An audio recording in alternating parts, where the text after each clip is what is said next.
Good morning, students. Welcome to the English class. Today we will start the third chapter, that is a story. Students, open your books at page number 29. Name of the story is The Contest. What is the meaning of contest? Contest is an event in which people participate or people compete. Contest एक event है जिसमें लोग participate करते हैं या compete करते हैं. We can also say contest is a competition. Competition को हम कॉन्टेस्ट बोलते हैं. This story is about 3 sisters. ये स्टोरी 3 सिस्टर्स की है. 3 of them are having different temperaments, different personalities. तीनों सिस्टर्स का अलग अलग टेम्परामेंट है, अलग अलग पर्सनैलिटीज़ हैं. Meaning of temperament here is the way a person feels or the way a person behaves. हर किसी इंसान का बिहेव करने का या फील करने का अलग अलग तरीका होता है, तो उस तरीके को हम क्या कहते हैं? टेम्परामेंट. हर किसी इंसान का अलग अलग नेचर होता है. Let's begin with the story. Once upon a time there were 3 sisters. एक बार की बात है, 3 सिस्टर्स थी. The eldest sister Winter was proud and aloof. Eldest का मतलब है सबसे बड़ी. सबसे बड़ी sister, what was her name? Her name was Winter. उसका नाम था Winter. She was proud and aloof. उसका नेचर कैसा था? She was proud and aloof. Proud का क्या मतलब है? Proud person is a person who feels that they are always right. Proud person वो होते हैं जिन्हें लगता है कि वो हमेशा सही हैं. उन्हें अपने आप पर, खुद पर बहुत गुरूर होता है. Aloof is a person who is not so friendly, who is not interested in other people. Aloof का मतलब है एक ऐसा पर्सन जो बहुत फ्रेंडली नहीं होता और उन्हें दूसरे लोगों में कोई इंटरेस्ट नहीं होता. सो एल्डेस्ट सिस्टर विंटर का नेचर कैसा था? She was proud and aloof.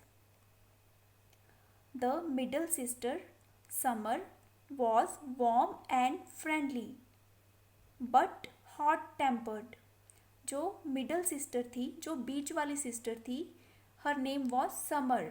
उसका नाम समर था और उसका नेचर कैसा था? She was warm and friendly. वो अच्छे स्वभाव की थी, but hot tempered. Underline the word hot tempered. Hot tempered का मतलब क्या होता है? हॉट टेम्पर्ड का मतलब होता है अ person who becomes angry easily. जिसे बहुत जल्दी गुस्सा आता है, हम उस इंसान को कह देते हैं कि वो बहुत ही हॉट टेम्पर्ड है. The youngest sister monsoon was shy and gloomy.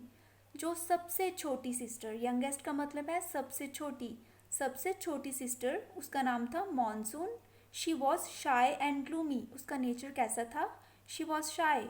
Meaning of shy is nervous या बहुत ही शर्मीली. Underline the word gloomy.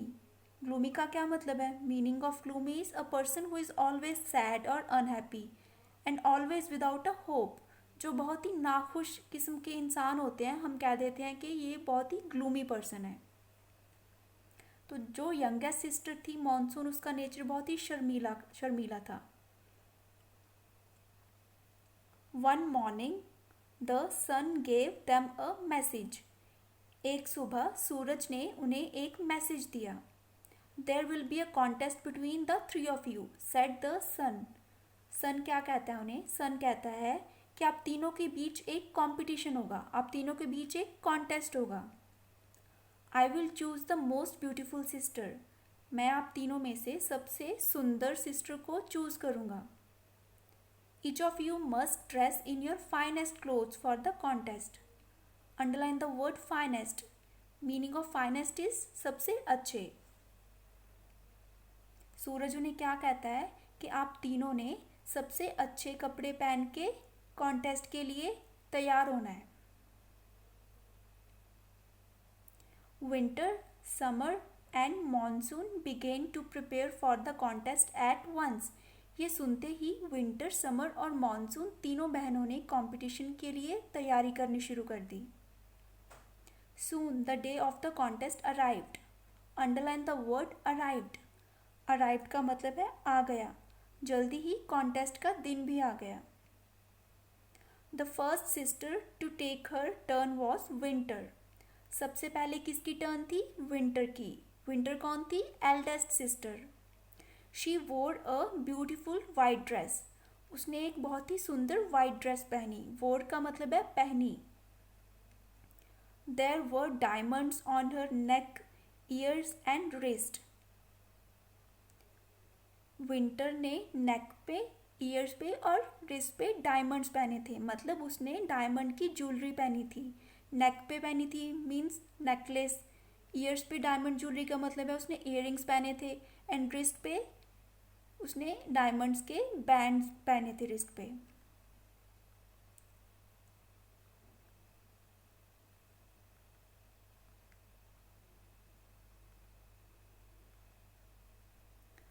You are a lovely girl said the sun.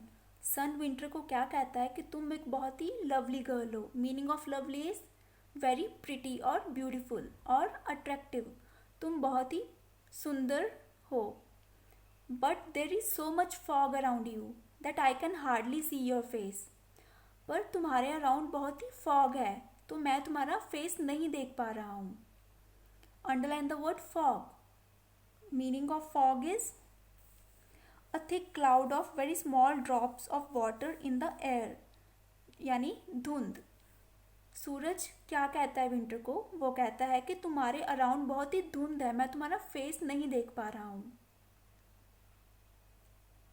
Students, that's all for today. Rest of the chapter we will do in the next class.